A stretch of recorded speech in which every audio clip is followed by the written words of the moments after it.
Welcome back to TV5 News at 9. It is time now for Medical Moments with Covenant Healthcare. Joining us this morning is emergency room nurse Barb Laking. Thank you so much for being here. How are you, Barb? I'm great. Thanks a lot for having me this morning. We are so excited that you're here. I love this topic. So as a nurse, you really want to make sure, Barb, that people get the right care for the right health issue and at the right time. So tell us a little bit about the different levels of care that Covenant Healthcare offers, from primary care to the emergency room. Yeah, we certainly do have a lot of options for access to healthcare right now. And with everything that's going on in the world, it's great to know that there's options. Yes. But sometimes it's confusing on which option you should choose. So as a nurse, I'll tell you that your most important medical relationship is always going to be your family doctor or your primary care provider. That's the person who knows you, yes, knows your health history, knows your family's health history, knows what medications you're on.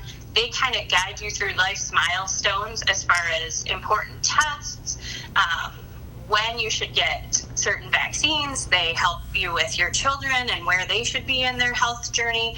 So we always tell people that the first place that you should go and the best person to seek advice from is your primary care physician. That being said, yeah, I work, I have kids, and I know sometimes yes, life's moments and illnesses strike you at times when your primary care doctor isn't there. That's right. The urgent care line is the perfect place to go for care when it's something that you would normally see your family doctor for, but you can't get in or they're not open. We can do everything that your family care doctor can do, and we have X-ray on site.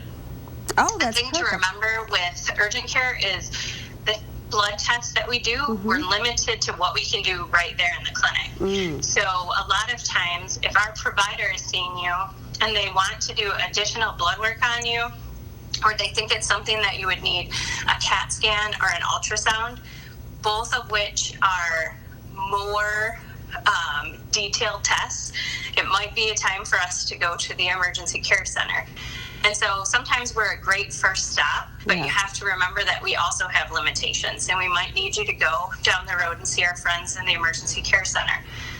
The emergency care center, they're the place to go when it's a medical emergency.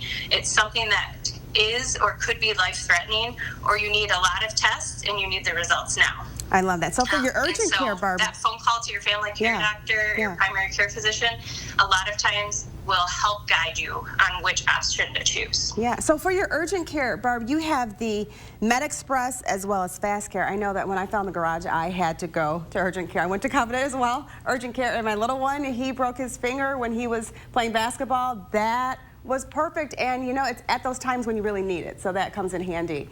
And now you also have virtual care. Tell us about that. So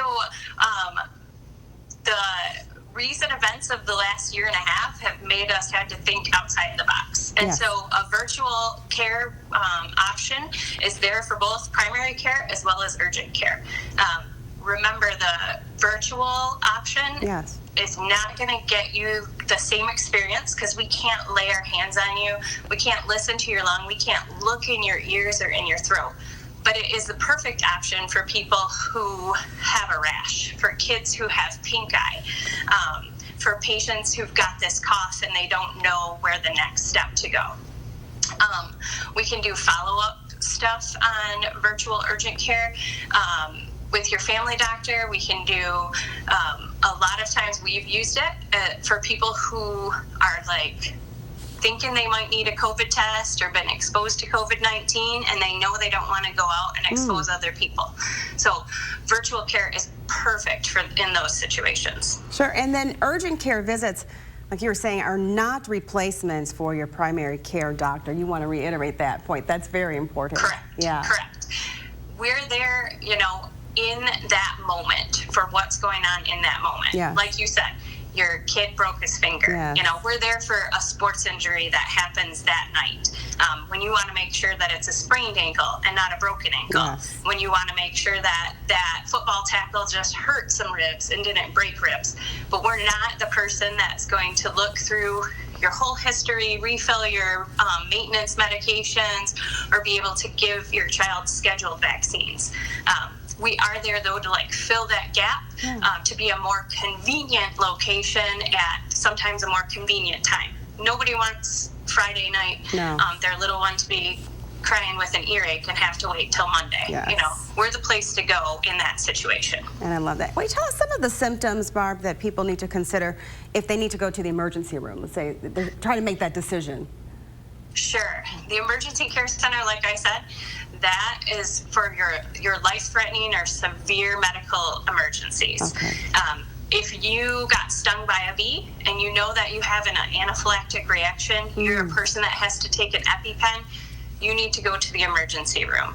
If you're having chest pain and shortness of breath, especially if you're somebody who has a family history of cardiac issues or someone who's had a family member die from sudden cardiac death under the age of 50, you have to go to the emergency room. If you're having signs and symptoms of a stroke or severe neurological issues, you've got to go to the emergency room. There's certain tests that you need done, and you need them done quickly to rule out the worst case scenario. And a lot of times I know that our family and our friends, they don't want to bother emergency medical service, our EMTs and paramedics, but I'll tell you that those people have a lot of knowledge and a lot of training, and they're people who can safely transport you and treat you on the way to the hospital as well. The worst thing that you can do to your wife or husband or your daughter-in-law is to ask them to drive you to the hospital when you're having one of those medical emergencies. So call our friends. They spent a lot of time getting trained. They can safely transport you, and they can provide treatment on the way. Oh, that's so valuable. Great information. We need to know this. Barb, anything else that we haven't covered that you just want to reiterate to make sure people know? Sure. You know, the past year and a half, 2 years has been crazy for all of us. Yes. But I want you to know that Covenant and the healthcare community and people like me, people like my team, we're still here and we're showing up every day to take care of you, to make sure that you have access to care. With that, remember that we're going to do our best to keep you safe and keep the rest of our patients safe. So we're going to ask certain things like wearing a mask, washing your hands, using hand sanitizer. So just remember to have some patience and have some grace with the healthcare workers who are still here and still showing up for you. We want to help you. We want to do our best. We're just going to ask a little bit of cooperation from you folks and from your families during that time. So day to day, stay safe, wash your hands, do what you can to limit your exposure to people who could be sick. Yes. And remember that we're coming into cold and flu season, so we're doing that in the middle of what's been a crazy, weird year with COVID-19. So it's going to take us a little bit longer to sort through some stuff. Your wait times might be a little bit longer than we would like as well, but we're doing our best to get everybody seen in a timely fashion. And we're just making sure that everybody has access to the healthcare that they need. And we know you're doing your best, and we want to say a big thank you to all the healthcare workers. Thank you so much for what you do to keep us healthy and safe. Thank you, Barb, for stopping by today. We appreciate your information this morning. Thank you so much. Thank you, everybody. Have a great day. You as well, Barb. If you'd like any more information on today's topic, just head on over to the hot links section. That's at WNEM.com.